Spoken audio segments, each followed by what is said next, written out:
Hello दोस्तों, आज के वीडियो में हम सीखने जा रहे हैं जीएसटीआर 1 की ऑफलाइन कैसे रिटर्न फाइल किया जाता है। ऑफलाइन मतलब टैली के डेटा के साथ। अगर आपने टैली में डेटा मेंटेन किया है तो जीएसटीआर 1 टैली के डेटा के साथ कैसे फाइल करना है वो आज इस वीडियोस में हम कवर करने वाले हैं।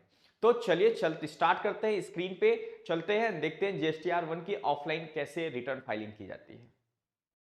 हेलो दोस्तों, आज के लेक्चर्स में हम सीखने जा रहे हैं जीएसटीआर 1 ऑफलाइन मेथड से कैसे फाइल किया जाता है। ऑफलाइन मेथड तब हम यूज करते हैं जीएसटी में जब हमारा टैली डेटा हमने मेंटेन किया हुआ है, तो वहां पे हम ऑफलाइन मेथड से जीएसटीआर 1 फाइल कर सकते हैं। प्रीवियस वीडियोस में हमने नील रिटर्न के बारे में आपको बताया था जीएसटीआर 1 का। इसका मैं आई बटन में आपको लिंक शेयर कर दूंगा, आप वहां से चेकआउट कर सकते हैं इस वीडियोस को और देख सकते हैं कि जीएसटीआर 1 का नील रिटर्न कैसे फाइल करते हैं।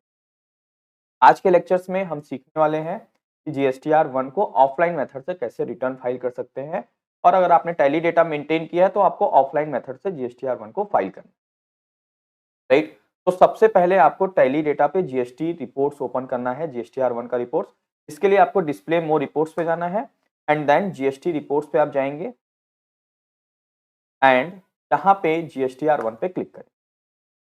हम लोग दिसंबर मंथ का जीएसटीआर 1 फाइल करने जा रहे हैं, तो यहाँ पे है जो अकाउंटिंग पीरियड है हम दिसंबर सेलेक्ट कर लेंगे और यहाँ ले लेंगे 1 दिसंबर टू 31 दिसंबर 2020, राइट। तो आप यहाँ स्क्रीन पे देख पा रहे हैं टोटल जो रिटर्न्स में इंक्लूडेड है। यहाँ पे टोटल वाउचर्स मतलब होता है कि टोटल नंबर्स ऑफ इस मंथ में आपने कितनी एंट्री पास की है। इंक्लूडेड इन द रिटर्न मतलब कि वो जीएसटीआर 1 से रिलेटेड कितनी एंट्री है जो रिटर्न में इंक्लूड है, तो यहाँ 13 एंट्री है, राइट। और not relevant in this return मतलब 93 एंट्री ऐसी है जो जीएसटीआर 1 से रिलेटेड नहीं है। अगर आप जीएसटीआर 1 फाइल करते समय कोई भी ऐसी एंट्री है जीएसटीआर 1 से रिलेटेड जिसमें कोई भी फिगर मिसमैच है, तो वो अनसर्टेन ट्रांजेक्शंस में शो करता है और वो आपको यहाँ एंटर करके सही करना। तो आप जब भी रिटर्न फाइल करें तो यहाँ अनसर्टेन ट्रांजेक्शन चेकआउट कर लें कि यहाँ पे कोई भी ऐसा कोई एंट्री तो नहीं है जो अनसर्टेन है, राइट। अब यहाँ पे आप देख पा रहे हो B2B इनवॉइसेस में टोटल जो टैक्सेबल अमाउंट है 3,42,949.37 है, उसका यहाँ टैक्स अमाउंट आ रहा है, central tax, state tax and tax amount, और यहाँ टोटल इनवॉइस वैल्यू। उसी तरीके से अच्छा B2B इनवॉइसेस के बारे में थोड़ा सा मैं ब्रीफिंग कर दूं आपको। B2B मतलब हमने ऐसे पर्सन को सेल किया है जिनके पास जीएसटी नंबर है और उनको उसका जीएसटी का क्रेडिट भी, जीएसटी का उनको इनपुट भी मिलेगा, राइट। और B2C large and B2C small, अगर मैं B2C स्मॉल की बात करूं, B2C मतलब कि जिनके पास कस्टमर के पास जीएसटी रजिस्ट्रेशन नहीं है, तो उसका डिटेलिंग यहाँ पे टैक्सेबल अमाउंट दिख रहा है 131,911.40, जिसका CGST and SGST and tax amount और टोटल इनवॉइस वैल्यू इतना, राइट। अब चलिए इसको हम लोग किस तरीके से जीएसटीआर 1 फाइल करेंगे वो हम लोग देखते हैं। लेकिन जब भी आप जीएसटीआर 1 फाइल करिएगा इस सबसे पहले आप ये चेकआउट कर लिए कि ये जो फिगर है टैक्स अमाउंट, इसका एक बैक कैलकुलेशन सेट कर लीजिए कि ये जो टैक्स अमाउंट दिख रहा है ये प्रॉपर मैच हो रहा है कि नहीं मैच हो रहा है, राइट। और ये टैक्सेबल अमाउंट जो दिख रहा है जैसे 474,860.77। अब इसके लिए आपको क्या करना चाहिए, आप सेल्स का फिगर जाके देखिए टोटल सेल्स का फिगर कितना दिख रहा है। तो यहाँ पे मैं प्रॉफिट एंड लॉस अकाउंट में अगर जाऊंगा एंड ऑल्ट F1 करके अगर मैं देख रहा हूँ तो इसको मैं दिसंबर मंथ का चेकआउट करूँ, 1 दिसंबर टू 31 दिसंबर में चेक पीरियड को पुट करूंगा, तो यहाँ पे मेरे को क्या दिख रहा है 474,860, ठीक है, जो कि हमारा जीएसटीआर 1 में हम चेक करेंगे कि ये टोटल जीएसटीआर 1 में दिख रहा है कि नहीं दिख रहा है। तो मैं यहाँ पे जीएसटीआर 1 पे जाकर देखूंगा कि दिसंबर मंथ में 4 के फिगर्स दिख रहा है कि नहीं दिख रहा, राइट। तो मैं ये पीरियड चेंज करता हूँ 1 दिसंबर 31 दिसंबर, तो आप देख पा रहे हो सेम फिगर्स यहाँ दिख रहा है। साथ ही साथ आपको क्या करना है, ये कैलकुलेशंस यहाँ पे ये चेक करना है कि ये 406,864.13 का अगर मैं 18% कैलकुलेट करूं, बैक कैलकुलेशन करूं, तो ये टोटल टैक्स अमाउंट हमारे जीएसटीआर 1 में शो हो रहा है कि नहीं शो हो रहा है, जिससे आप एक बैक कैलकुलेशन के थ्रू अपने टैक्स अमाउंट को मैच कर लें, ठीक है, रिकंसाइल कर लें। उसके लिए मैंने पहले से एक्सेल शीट्स में बना के रखा है, मैं आपको दिखाता हूँ। जैसे सेल्स का 18% 4,06,864 ये टैक्सेबल अमाउंट है और इस पे हमने फॉर्मूला पुट कर दिया 18% का और ये फिगर दिख रहा है। तरीके से सेल्स का टैक्सेबल अमाउंट 28% दिस वन, और ये अमाउंट 28 का हमने फॉर्मूला रख के हमने बैक कैलकुलेशन किया और यहाँ हमने देखा 90,828 रुपीज आ रहा है। तो हम देखेंगे कि क्या हमारे GSTR 1 में ये फिगर्स दिख रहा है, टैक्स अमाउंट दिख रहा है कि नहीं दिख रहा है। मैं यहाँ GSTR 1 पे जाऊंगा एंड चेक आउट करूंगा अपना टैक्स अमाउंट। ईयर को पहले हम चेंज कर लेते हैं, 1 नवंबर 31 राइट।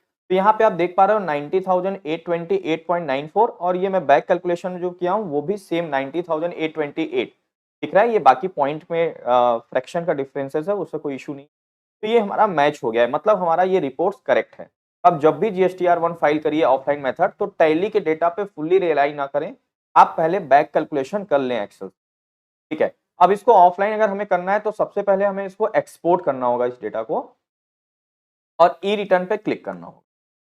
ई रिटर्न करने के बाद जो फॉर्मेट आपको लेना है वो जैसन फॉर्मेट सेलेक्ट करना है, ठीक है, क्योंकि हमारा जीएसटी पोर्टल जो लेता है वो जैसन फॉर्मेट को ही सपोर्ट करता है। यहाँ मैं जैसन फॉर्मेट पर क्लिक करूंगा और एंटर एंटर करके यहाँ मैं इसको एक्सपोर्ट कर दूंगा, राइट। ये कहाँ पे जाके सेव होगा आप चेकआउट कर सकते हैं। ये सेव कहाँ हो रहा है, सी ड्राइव में जाके प्रोग्राम फाइल्स में टैली प्राइम 4 मैं इसको, राइट। तो ये हमारा डेटा यहाँ पे आ चुका है, राइट। ये 9 ओ क्लॉक पे हो रहा है, 9 PM है, तो ये हमारा डेटा है फर्स्ट। इसको कंट्रोल C करके आप चाहे तो आप डेस्कटॉप पे भी, मैंने डेस्कटॉप रखी। अब मैं जीएसटी पोर्टल पे जाऊंगा एंड यहाँ पे पहले मैं लॉगिन करूँ। लॉगिन करने के बाद ये पासवर्ड मैं पुट करूंगा यहाँ पे और यहाँ कैप्चा कोड आपको डालना है। कैप्चा कोड डालने के बाद आपको लॉगिन कर लेना है। कि हम लोग दिसंबर में, आप देख पा रहे हो this is the return calendars, तो यहाँ दिसंबर में दिख रहा है टू बी फाइल्ड और इसका ड्यू डेट दिख रहा है 11 जनवरी 2020, ठीक है। तो रिटर्न फाइल करने के लिए आप सर्विसेज पे जाएंगे, रिटर्न्स पे जाएंगे एंड रिटर्न डैशबोर्ड पे क्लिक। रिटर्न डैशबोर्ड पे जाके आपको यहाँ पे चूंकि दिसंबर थर्ड क्वार्टर पड़ता है तो यहाँ थर्ड क्वार्टर के लिए आप Q3 सेलेक्ट करेंगे, यहाँ दिसंबर मंथ एंड यहाँ सर्च करने के बाद गाइस यहाँ दो ऑप्शन दिख रहा है, prepare online and prepare offline. इस वीडियोस में मैं प्रिपेयर ऑफलाइन की बात कर रहा हूँ। नेक्स्ट वीडियो में मैं आपको प्रिपेयर ऑनलाइन कैसे होता है जीएसटी रिटर्न उस पर। यहाँ पे हम प्रेस करेंगे प्रिपेयर ऑफलाइन। जैसे ही प्रिपेयर ऑफलाइन करेंगे यहाँ एक फाइल का ऑप्शन आएगा, चूज फाइल। तो जो हमने फाइल एक्सपोर्ट किया है टैली से उस फाइल को यहाँ अटैच कर दें। तो मैं यहाँ क्लिक करूंगा। क्लिक करने के बाद हमारे पास डेस्कटॉप पे वो फाइल रखा हुआ है, मैं वहां पे जाके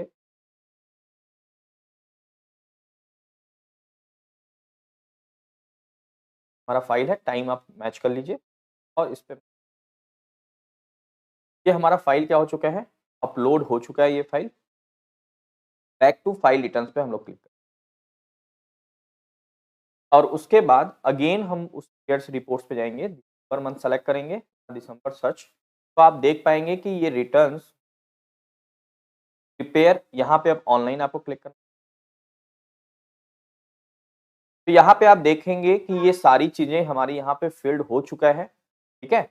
यहाँ पे जितने भी टोटल अगर आप देख पा रहे हो, टोटल हमारे पास जो टैली में एंट्री था वो 13 एंट्रीज थी, included in the return 13 entries.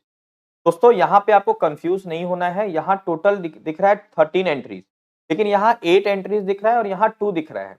But यहाँ पे जो B2B में जाता है वो 1 बाई 1 सारी एंट्री सेपरेट जाती है, क्योंकि हर B2B में हमारे कस्टमर को ITC लेना पड़ता है, का GSTIN नंबर रहता है, तो यहाँ पे एक एक एंट्री सेपरेट जाएगी।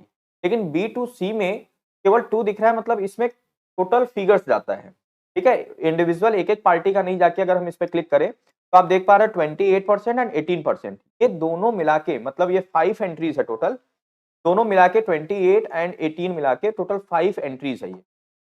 आपको कंफ्यूज नहीं होना है कि 8 to 10 दिख रहा है और यहाँ पे 13 दिख रहा है, राइट। यहाँ 8 ऑटोमेटिकली 8 है और यहाँ पे जितना अगर 18% का 3 बिल्स है, 28 का 2 है, तो वो मिला के, जैसे अगर आप देख पाओगे यहाँ पे B2C में टोटल 5 एंट्रीज। दोस्तों यहाँ पे आप देख पा रहे हैं जैसे 18 एंड 28, तो यहाँ पे देख पा रहे हैं 54, 55, 61, 63 एंड 64 5 बिल्स दिख रहे हैं और यहाँ पे भी 54, 55 मतलब एक ही बिल में 18 एंड 28 है। तो टोटल 5 इनवाइस ही है, 54 55 कॉमन है, यहाँ पे भी दिख रहा है एंड 54 55 यहाँ पे भी दिख रहा है, तो टोटल 5 एंट्रीज है, राइट। तो ये 13 एंट्रीज का डिटेलिंग जो है 18 और 28, ये टोटल फिगर यहाँ पे जा रहा है, राइट। 28% का टोटल टैक्सेबल वैल्यू अगर आप यहाँ से देख पा रहे हो, तो 18% का, अगर मैं 28 की बात करूं तो 28% का टैक्सेबल वैल्यू 6945, और यहाँ पे भी देख पा रहे हैं 6945, ठीक है। ये कॉम्बो टोटल फिगर्स आता है, तो आपको कंफ्यूज नहीं होना है। 18% भी देखेंगे 1,24,966.09, और यहाँ पे भी आप देख पा, तो यहाँ पे B2C में 1 बाई 1 बिल न जाके टोटल अमाउंट जाता है, तो आपको कंफ्यूज नहीं होना है ना। यहाँ पे 13 बिल्स पूरा हमारा आ चुका है, ठीक है। 18 B2B 8 बिल्स और यहाँ पे 5 बिल्स आ चुका है। बस इसको करने के बाद हमें जनरेट समरी पे क्लिक करना है। जनरेट समरी पे हम क्लिक करेंगे, यहाँ पे एक मैसेज आ रहा है, your generate summary request has been received, please check the status in some time by clicking on the refresh to view the consolidated summary and file the GSTR1। फिर आपको रिफ्रेश क्लिक करना, यहाँ पे हमने refresh click किया। Refresh click करने के बाद, रिफ्रेश बटन पे क्लिक करने के बाद प्रोसीड टू फाइल समरी पे हम क्लिक, यहाँ कंसोलिडेटेड समरी आपको दिख रहा है, जिसको आप एक बार मैच कर सकते हैं, और यहाँ पे फाइल स्टेटमेंट पे हम क्लिक,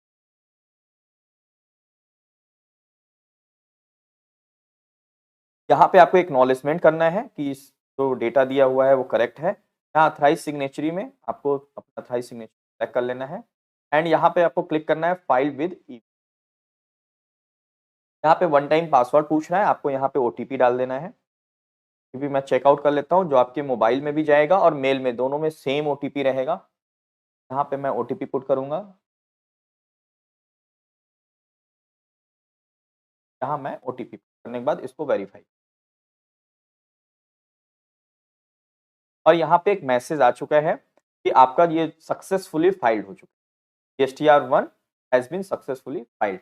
तो इन और ये इसका नोटिफिकेशन गाइस, ये सक्सेस जैसे ही फाइल हो जाएगा, आपके ये नोटिफिकेशन आपके मेल और मोबाइल, मेल आईडी में भी और मोबाइल में भी आपको क्या है, इसका नोटिफिकेशन आपको मिल जाएगा, ठीक है। तो इस तरीके से आपने देखा कि बहुत ही सिंपल प्रोसेस है, आप GSTR1 ऑफलाइन फाइल कर सकते हैं। अगर आप टैली का डेटा मेंटेन किए हैं तो आप बहुत ही सिंपल तरीके से GSTR1 को फाइल कर सकते हैं।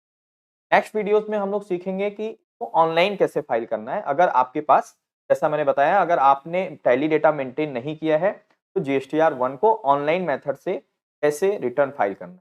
दोस्तों आई होप कि आपको बिल्कुल क्लियर हो गया होगा कि GSTR1 की रिटर्न फाइलिंग ऑफलाइन मेथड किस तरीके से किया जाता है। अगर आपने टैली का डेटा मेंटेन किया है तो बहुत ही सिंपल प्रोसेस, जैसा हमने बताया, आप इस तरीके से GSTR1 फाइल कर सकते हैं। गाइज, अगर इसी तरीके से आपको GST से रिलेटेड एंड टैली अकाउंटिंग से रिलेटेड वीडियोस के बारे में अगर आपको देखना है तो प्लीज हमारे चैनल को लाइक, सब्सक्राइब एंड शेयर करना ना भूलें। Thank you so much for watching this video.